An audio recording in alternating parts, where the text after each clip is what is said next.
ઓમ ભગવતે વાસુદેવાય નમઃ.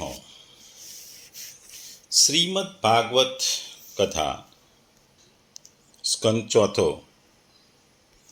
આ ચોથા સ્કંદનો 5મો અધ્યાય. આ 5મો અધ્યાય સતીના જે અગ્નિમાં ગમન થાય છે એને લીધે થયેલી પરિસ્થિતિને કારણે મહાદેવજી જે વીરભદ્રને ઉત્પન્ન કરે છે અને વીરભદ્ર દક્ષનો યજ્ઞનો વિધ્વંસ કરે છે, દક્ષનો પણ વધ કરે છે. એ વાર્તા સમાવી લેવામાં આવી છે. આપણા સનાતન સંસ્કૃતિમાં ખાસ કરીને પતિ પત્નીના સંબંધને 7 જન્મોનો સંબંધ કહેવામાં આવ્યો છે. બીજા બધા ધર્મોમાં આ સંબંધને પરસ્પરનો કોન્ટ્રાક્ટ એટલે કરાર કહેવામાં આવ્યો છે. જ્યારે હિન્દુ ધર્મમાં એક સામાજિક રીતે એક બંધન અને એ કાયમી બંધન 7 જન્મોનું કહેવામાં આવ્યું છે. ખાસ કરીને આપણી સનાતન સંસ્કૃતિ અને હિન્દુ ધર્મના શાસ્ત્રોમાં પતિ અને પત્નીના સંબંધોને લગતી, જ્યારે પતિનો ત્યાગ અને પતિનો પણ ત્યાગ હોય છે, એની ઘણી બધી કથાઓ છે. હિન્દુ ધર્મ ગ્રંથોમાં, પૌરાણિક કથાઓમાં મોટામાં મોટી કથા આપણે રામ અને સીતાની જોઈએ છીએ કે રામને જ્યારે 14 વર્ષનો વનવાસ આપવામાં આવે છે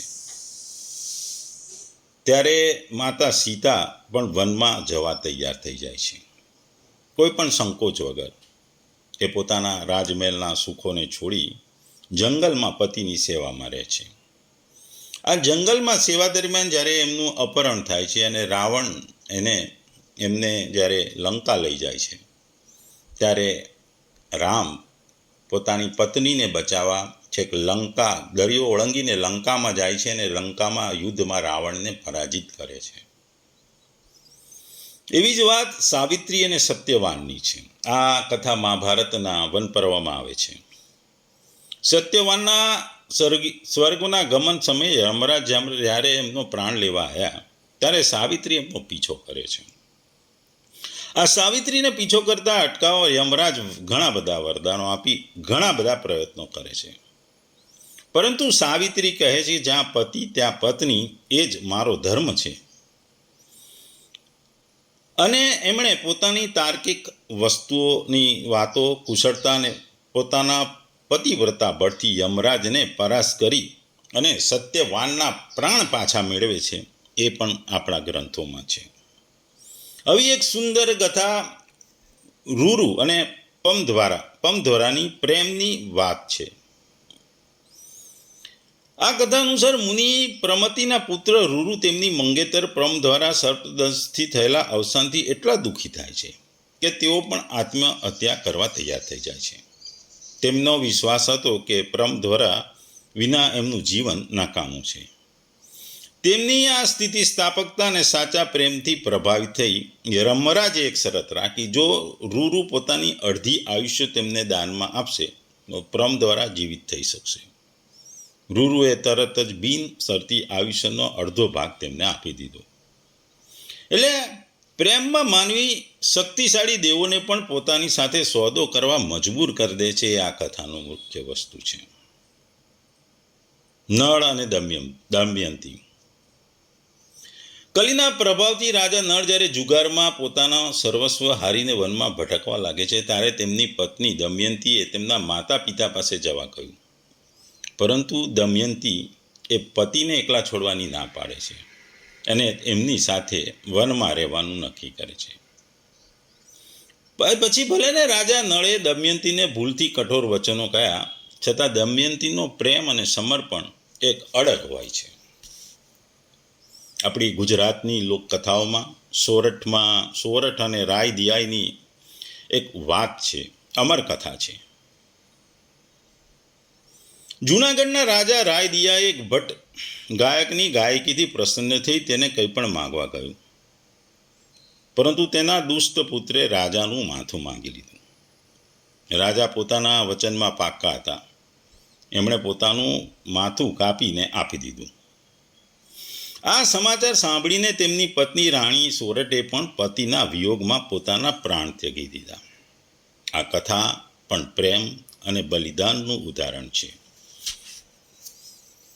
વિશ્વ સાહિત્યમાં પણ આવી કથાઓ મળે છે. ગ્રીક પૌરાણિક કથામાં ઓફિયર્સ અને યુરિડાઇસની વાત છે. ઓફિયર્સ એ અદ્ભુત સંગીતકાર હતો.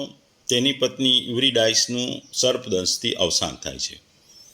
તેના દુઃખે ગાળો થઈને એણે પોતાના સંગીતના જાદુથી પાતાળ લોકના દરવાજા ખોલી નાખ્યા. તેના સંગીતથી પ્રભાવિત થઈ યમરાજે પ્લુટોએ તેની પત્ની જીવિત કરવાની તૈયારી બતાવી, પરંતુ એક શરત રાખી. જ્યાં સુધી બંને પૃથ્વીના પ્રકાશમાં ન આવી જાય ત્યાં સુધી એણે તેની તરફ પાછું વળીને જોવું નહીં. દુર્ભાગ્યે શંકાવશ ઓફિયર્સે પાછું વળીને જોઈ લીધું અને યુરિડાઇસ હંમેશા માટે પાતાળમાં ખોવાઈ ગઈ. આ કથા દુઃખદ છે, એનો અંત પણ દુઃખદ છે. માનવીની નબળાઈની વાત છે, પણ સાથે સાથે પ્રેમની તીવ્રતાનું એક માર્મિક ચિત્ર છે. બીજી ગ્રીક મહાકાવ્યમાં પેનેલોપ અને ઓડિસિયસની વફાદારીની વાત આવે છે. ટ્રોજન યુદ્ધમાં ગયેલો ઓડિસિયસને ઘરે પહોંચતા લગભગ 20 વર્ષ લાગે છે. આ દરમિયાન તેની પત્ની પેનેલોપે 100 કરતાં પણ વધુ સુયોગ્ય વરોને પ્રસ્તાવ ઠુકરાવી દીધા.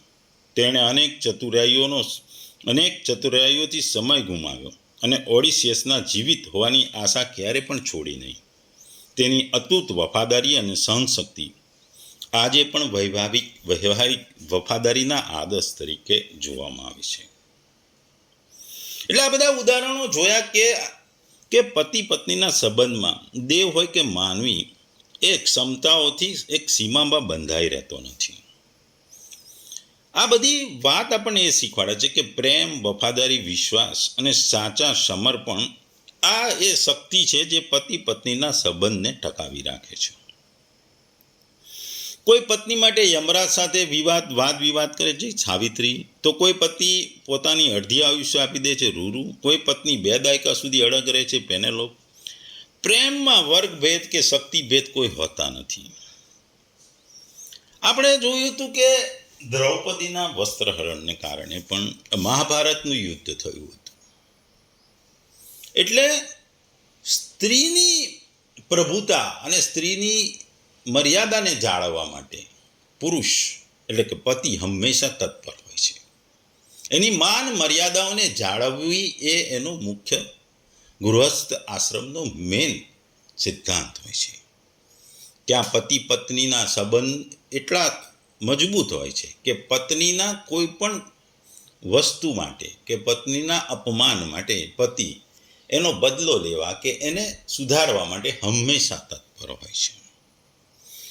અને જ્યારે પતિ મહાદેવ હોય અને પત્ની સતી હોય તો આ વાત તો પૂછવું જ શું. દેવોના દેવ એટલે કે મહાદેવ, દેવાદિદેવ એટલે કે મહાદેવ અને એની પત્ની. આ વાત આ અધ્યાયમાં કરવામાં આવી છે. મહાદેવજી જ્યારે દેવર્ષિ નારદના મુખે સાંભળે છે કે પોતાના પિતા દક્ષ દ્વારા અપમાનિત થવાને કારણે સતીએ પ્રાણ ત્યજી દીધો અને તેની યજ્ઞવિધિમાં પ્રગટ થયેલા રૂબુઓ તેમના પાર્ષદોની સેનાઓને મારીને ભગાડી મૂકે છે, ત્યારે એમને ઘણો ક્રોધ થઈ જાય છે. તેમણે ઉગ્ર રૂપ ધારણ કરી ક્રોધના માર્યા હોઠ પીસતા પોતાની એક જટા ખેંચી ઉખાડી. એ જટા જે વીજળી અને અગ્નિની જ્વાળા જેવી પ્રકાશિત થઈ ગઈ હતી અને એકાએક ઊભા થઈ જઈને ઘણા ગંભીર અટ્ટહાસ્ય સાથે એને પૃથ્વી પર પટકી દીધી. જટા કાઢીને પૃથ્વી પર પટકી દીધી. આને કારણે એક ભારે લાંબો પહોળો પુરુષ ઉત્પન્ન થયો. એનું શરીર એટલું વિશાળ હતું કે સ્વર્ગને સ્પર્શી રહ્યો હતો.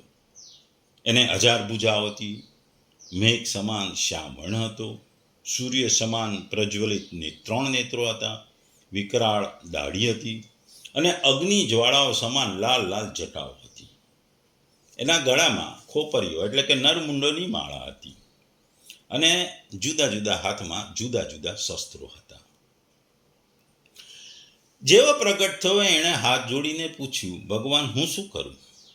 ત્યારે ભગવાન મહાદેવ ભૂતનાથે કહ્યું, હે વીર રુદ્ર, તું મારો અંશ છે, તેથી મારા પાર્ષદોનો અધિનાયક બની તું તરત જા અને આ દક્ષનો તથા તેના યજ્ઞનો નાશ કરે. આ વાત સાંભળી ભગવાન શંકરના ક્રોધેથી ભરાઈને જે આજ્ઞા સાંભળી વીરભદ્ર તેની પરિક્રમા કરી પ્રસ્થાન માટે તૈયાર થઈ ગયો.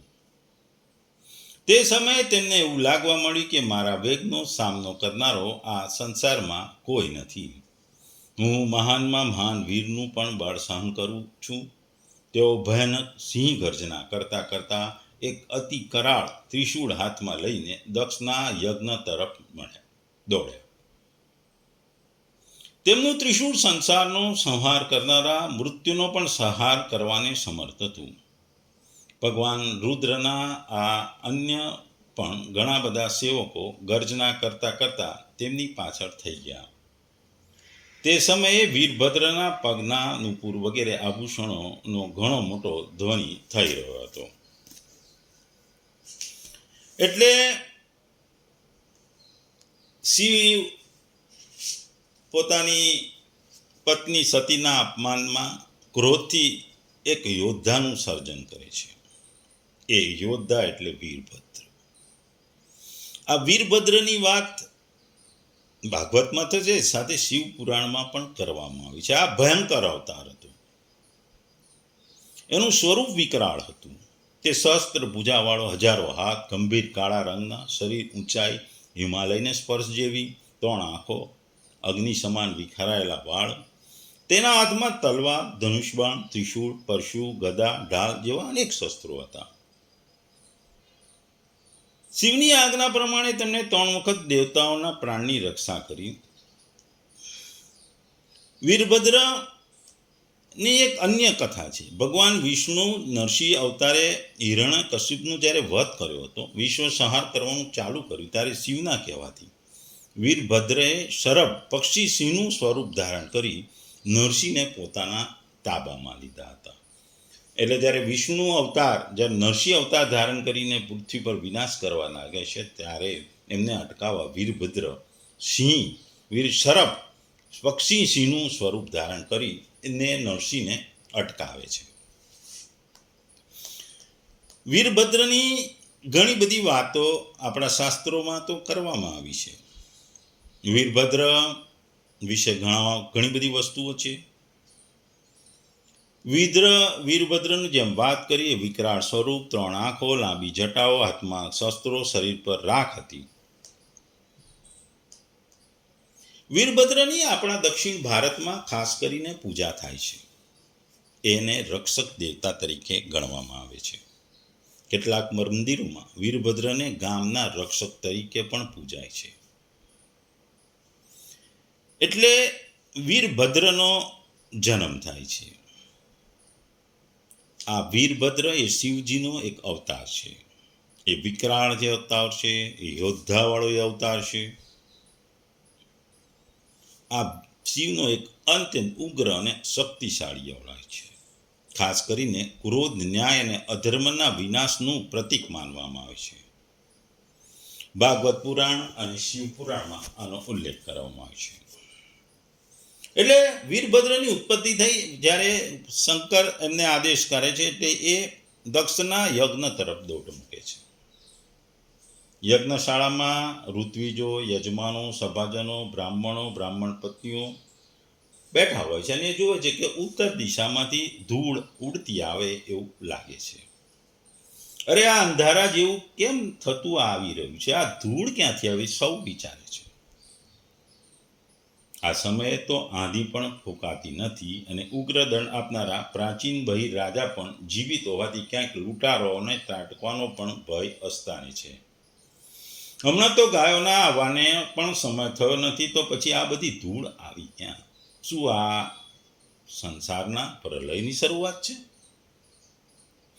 ત્યારે દક્ષ પત્ની પ્રસૃતિ તેમજ અન્ય સ્ત્રીઓ પણ આ જોઈને વ્યાકુળ થઈ જાય છે. પછી કહે છે કે પ્રજાપતિ દક્ષે પોતાની બધી પુત્રીઓ સામે બિચારી નિરપરાધ સતીનો તિરસ્કાર કર્યો હોય. હવે તો લાગે છે કે આ એ જ પાપનું અફળ છે, અથવા હોય ન પણ સંહાર મૂર્તિ ભગવાન રુદ્રના આ અનાદરનું પરિણામ લાગી રહ્યું છે. પ્રલયકાળ ઉપસ્થિત થવાથી જે સમયે તેઓ ભગવાન રુદ્ર પોતાના જટાજૂટને વિખેરી નાખે છે તથા શસ્ત્ર અસ્ત્રોથી સુસજ્જ પોતાની ભુજાઓને ધજાની જેમ ફૂલાવીને તાંડવ નૃત્ય કરે છે, તે સમયે તેમાં ત્રિશૂળના ફળોથી દિગ્ગજો પણ વિંધાઈ જાય છે તથા તેમના મેર ગર્જના જેવા ભયંકર અટ્ટહાસ્યથી દિશાઓ પણ ચીરાઈ જાય છે. તે સમયે તેમનું તેજ અસહ્ય બની જાય છે. તેઓ પોતાના ભવા ત્રાસા કરીને કારણે ઘણા દુધર્ષ જણાઈ આવે છે અને વિકરાળી દાળોથી તારાઓ અસ્તવ્યસ્ત થઈ જાય છે. ક્રોધે ભરાયેલા તે ભગવાન શંકરને વારંવાર ક્રોધિત કરનારો મનુષ્ય સાક્ષાત વિધાતા જ કેમ ન હોય, તો શું ક્યારે તેનું કલ્યાણ થઈ શકે? જે લોકો મહાત્મા દક્ષના યજ્ઞમાં બેઠા હતા, તેઓને ભયને કારણે એકબીજા પર નજરે નાખી દયામણી નજરે જોઈ રહ્યા હતા અને જાત જાતની વાતો કરતા હતા. એટલામાં જ આકાશ અને પૃથ્વીમાં બધી બાજુએ હજારો ભયંકર ઉત્પાત થવા લાગ્યા. એ સમયે ધસી આવેલા ધૃતરાષ્ટ્રોએ મહાન યજ્ઞ મંડપને બધી બાજુથી ઘેરી લીધો. તે બધાએ જાત જાતના અસ્ત્ર શસ્ત્ર ધારણ કરેલા હતા. તેમનામાં કેટલાક ભૂરા રંગના, કેટલાક ઠીંગણા, કેટલાક પીળા, કેટલાક મગરના પેટ જેવા અને મોઢાવાળા હતા. તેનામાં કેટલાક પ્રાગવંશ અર્થાત યજ્ઞશાળાના પૂર્વ તથા પશ્ચિમ થંભલાઓ વચ્ચે આડા મૂકેલા દંડાને તોડી નાખ્યા. કેટલાકે યજ્ઞશાળાની પશ્ચિમ બાજુએ રહેલી પત્ની શાળાને પણ નષ્ટ કરી નાખી. કેટલાકે યજ્ઞશાળાની સામેના સભા મંડપને તથા મંડપની આગળ ઉત્તર બાજુએ રહેલી અગ્નિધ્રોશાળાને પણ તોડી નાખી. કેટલાકે યજમાન ગૃહ તથા પાક રસોઈ ઘરને પણ નષ્ટભ્રષ્ટ કરી નાખ્યા. કોઈએ યજ્ઞના પાત્રો ફાડી નાખ્યા, કોઈએ અગ્નિને ઓલવી દીધો, કોઈએ યજ્ઞકુંડમાં પેશાબ કર્યો. કેટલાકે વેદીની સીમાના દોરડા પણ તોડી નાખ્યા. કેટલાકે વળી મુનિઓને હેરાન કરવા લાગ્યા. કેટલાક સ્ત્રીઓને ડરાવવા ધમકાવવા લાગ્યા અને કોઈએ પોતાની પાસેથી થઈને ભાગતા દેવતાને પકડી પણ લઈ લીધા. મણિમાને ભૃગુ ઋષિને બાંધી દીધા. વીરભદ્રે પ્રજાપતિ દક્ષને કેદ કરી લીધો તથા ચંડીસ પૂષાને અને નંદીશ્વરે ભગ દેવતાને પણ પકડી લીધા. ભગવાન શંકરના પાર્ષદોની આ ભયંકર ધ્વંસ લીલા જોઈ તેમાં કરેલા કાંકરા પથ્થરમારો મારાથી લોકો તંગ આવી ગયા. ત્યાં આવેલા ઋત્વિજો, સભાજનો અને દેવતાઓ તમામે આમ તેમ ભાગદોડ કરવા માંગ્યા. ભૃગુજીના હાથમાં સુવા લઈને હવન કરી રહ્યા હતા. વીરભદ્રે તેમની દાઢી મૂછ ખેંચી લીધી, કારણ કે તેમણે પ્રજાપતિની સભામાં મૂછો આંબળીને મહાદેવજીનો ઉપહાસ કર્યો હતો.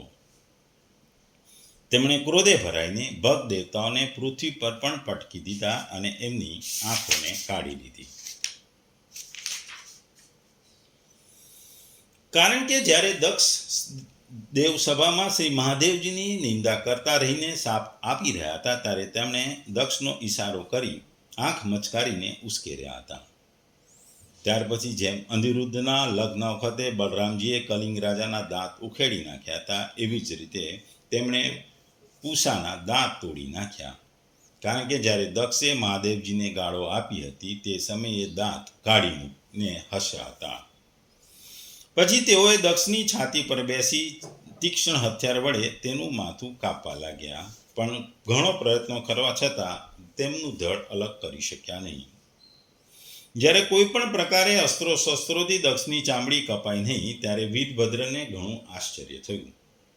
એ ઘણા સમય સુધી વિચારતા. જ્યારે તેમણે યજ્ઞમાં બલિ પશુઓની જે રીતે મરતા જોયા હતા એ જ રીતે દક્ષરૂપી તે યજમાન પશુનું મસ્તક ધડથી અલગ કરી દીધું. આ જોઈને ભૂત, પેત, પિશાચ વગેરે આ કાર્યની પ્રશંસા કરતા વાહ કરવા લાગ્યા અને દક્ષના પક્ષના લોકોમાં ભાગમભાગ અને અહંકાર મચી ગયો. વીરભદ્રે અત્યંત ક્રોધિત થઈને દક્ષનું માથું યજ્ઞના દક્ષિણાગ્નિમાં નાખી દીધું અને એ યજ્ઞશાળામાં આગ પણ લગાડી નાખી અને આખા યજ્ઞનો વિધ્વંસ કર્યો. અને આમ કરી તે પર્વત પર, જે કૈલાસ પર્વત પર શિવજી પાસે પાછા જતા રહ્યા. અહીં વીરભદ્રે જે દક્ષના યજ્ઞનો નાશ કર્યો હતો. વીરભદ્રે દક્ષ પ્રજાપતિને પકડી એનું મસ્તક કાપ્યું અને અગ્નિકુંડમાં હોમી દીધું. આમ યજ્ઞનો તથા દક્ષનો નાશ કરી વીરભદ્ર કૈલાસ તરફ પાછા પડ્યા. શિવ મહિમા સ્ત્રોતમાં ગંધર્વરાજ પુષ્પદંતે પણ આની વાત કરતા ગાયું છે કે હે શરણ આપનારા મહાદેવ, પ્રાણીઓના અધિપતિ અને ક્રિયાકુશળ એવા દક્ષ પ્રજાપતિ પોતે જ યજમાન હતા. ઋષિઓ અધ્વર્યુ હતા અને દેવો સભાસદ હતા, છતાં યજ્ઞનું ફળ આપવા ટેવાયેલા આપથી એ યજ્ઞનો નાશ થયો હતો. કારણ કે શ્રદ્ધા વગર કરાયેલા યજ્ઞો યજમાનના નાશમાં પરિણામે છે. શિવજીના ક્રોધનો ભોગ થઈ પડેલા દેવો અને ઋત્વિજો વગેરે બ્રહ્માજીને શરણે ગયા. બ્રહ્માજી અને નારાયણને ખબર જ હતી કે યજ્ઞમાં આવું બધું થશે, એટલે તેઓ યજ્ઞમાં આવ્યા ન હતા. બ્રહ્માજીએ દેવોને કીધું કે તમે શંકરનો અપરાધ કર્યો છે, કારણ કે યજ્ઞમાં શંકરનું સ્થાન અને યજ્ઞ ભાગ રાખ્યા ન હતા. પરંતુ શંકર તો જલ્દી પ્રસન્ન થનારા ભોળા દેવ છે. હવે તમે એની ક્ષમા માંગો. આપણે જાણીએ છીએ યજ્ઞ એ મહત્વની વસ્તુ હતી. યજ્ઞ એટલે જ્યોતિની ઉપાસના. અગ્નિ તે જ્યોતિ. યજ્ઞ કર્મનો તાત્વિક અર્થ એવો થાય કે અગ્નિ રૂપે પ્રતિક સ્થાપીને અંતઃકરણમાં રહેલા વિષ્ણુ તત્વની શોધ કરવી. અર્થાત કે યજ્ઞમાં અગ્નિ નહીં પણ વિષ્ણુ એ જ પરમ પ્રાપ્ત કરવા યોગ્ય તત્વ છે. કર્મકાંડીઓ આનો ખ્યાલ રાખતા નથી. તેથી તો યજ્ઞ એટલે અગ્નિ અને અગ્નિનો વિસ્તાર વધારે જાય છે. ગીતામાં તેમને વેદ વાદરતા થયા છે. વેદ વાદરતા પાછું કોને કહેવાય? ભગવાન કહે છે કે હે અર્જુન, જો કામનાઓમાં તન્મય થયેલા છે અને સ્વર્ગના સુખોમાં ને જ પરમ પ્રાપ્ત કરવાની વસ્તુ માને છે, તેઓ વેદના ફળદર્શક વાક્યોમાં આસક્ત થઈને આના કરતાં બીજી કોઈ વસ્તુ ઉત્તમ છે જ નહીં એમ કહેનારા હોય છે. આવા અવિવેકી જન્મ પર્યંત ફળોના ફળો આપનારી ભોગ તથા ઈશ્વરીય ગતિ પ્રાપ્ત કરવા માટે કર્મકાંડની અનેક પ્રકારની ક્રિયાઓનું વર્ણન કરી વેદની ફૂલફળી વાણી બોલ્યા કરે છે. પ્રાચીન કાળથી જ્યોતિની ઉપાસના ચાલે છે. જ્યોતિને પ્રજ્વલિત રાખવા માટે પૂર્વ સમિત અને ઉત્તર સમિત અર્પણ થાય છે. વિધિ પાછળનો હેતુ એ જ છે કે જ્યોતિમાં વિષ્ણુ તત્વનું ધ્યાન સરળતાથી થઈ શકે. પ્રાચીન મહર્ષિ રાજાઓ એટલા બધા યજ્ઞો કર્યા હતા કે પૃથ્વી આખી દર્પથી છવાઈ ગઈ હતી. એટલે નારદજીએ આ જોયું એટલે એ રાજાને સમજાવવા ગયા હતા કે હે રાજા, તું શું કરી રહ્યો છું? તેનો વિચાર તો કર. યજ્ઞ ઉપર યજ્ઞ અને બલિ ઉપર બલિ આપી રાખે એ પણ બલિદાનના પશુઓ તારા પર વેર લેવા તડપડી રહ્યા છે. તે જો એમ કહીને નારદજીએ રાજાને દિવ્ય દ્રષ્ટિ આપી શિંગડા ઉગામી ઉભા રહેલા પશુઓ બતાવ્યા ત્યારે રાજાને જ્ઞાન થયું. દક્ષના યજ્ઞની ભૂમિકા જ એવી હતી કે ત્યાં વિષ્ણુ તત્વ રહે નહીં, અને જો વિષ્ણુ તત્વ નહીં ત્યાં શ્રી પણ નહીં આવે. પરિણામે અણધાર્યા વિઘ્નો પણ આવી શકે. દક્ષના યજ્ઞમાં વિઘ્ન આવ્યું એટલે બ્રહ્માજી દેવોને કૈલાસ પર્વત ઉપર જવાની સલાહ આપી. આ અધ્યાય જેમ આપણે વાત કરી કે પત્નીના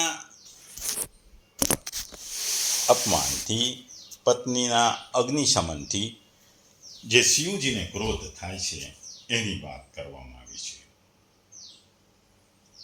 વીરભદ્રની ઉત્પત્તિ થાય છે. વીરભદ્રને કાર્ય સોંપવામાં આવે છે. એ દક્ષના યજ્ઞ પર હુમલો કરે છે, દેવતાઓને હરાવે છે, યજ્ઞને નષ્ટ કરે છે અને છેલ્લે દક્ષનું માથું પણ કાપી નાખે છે. આ અધ્યાય આપણને ઘણું બધું શીખવે છે. વીરભદ્ર એ યુદ્ધવીર નથી, પણ એક આધ્યાત્મિક સંદેશ પણ આપે છે. અહંકારનો વિનાશ હંમેશા થાય છે. દક્ષનો અહંકાર અહીં નષ્ટ થાય છે. એટલે અહંકારનો વિનાશ એ નિશ્ચિત છે, કોઈનો પણ હોય. ધર્મની રક્ષા પણ મહત્વની છે. અધર્મના કાર્ય સામે કડક કાર્યવાહી જરૂરી છે. એ પણ આ અધ્યાય આપણને શીખવે છે. શિવનો ક્રોધ એટલે કે ન્યાય. જ્યારે અન્યાય વધે છે ત્યારે દૈવી શક્તિ કાર્ય કરે છે એ વાત થાય છે. ને અપમાન ન સહવું, અપમાનને કોઈ દિવસ સહન ન કરવું, સત્ય માટે હંમેશા લડતા રહેવું જોઈએ, એ પણ આ અધ્યાયની મુખ્ય વાત છે.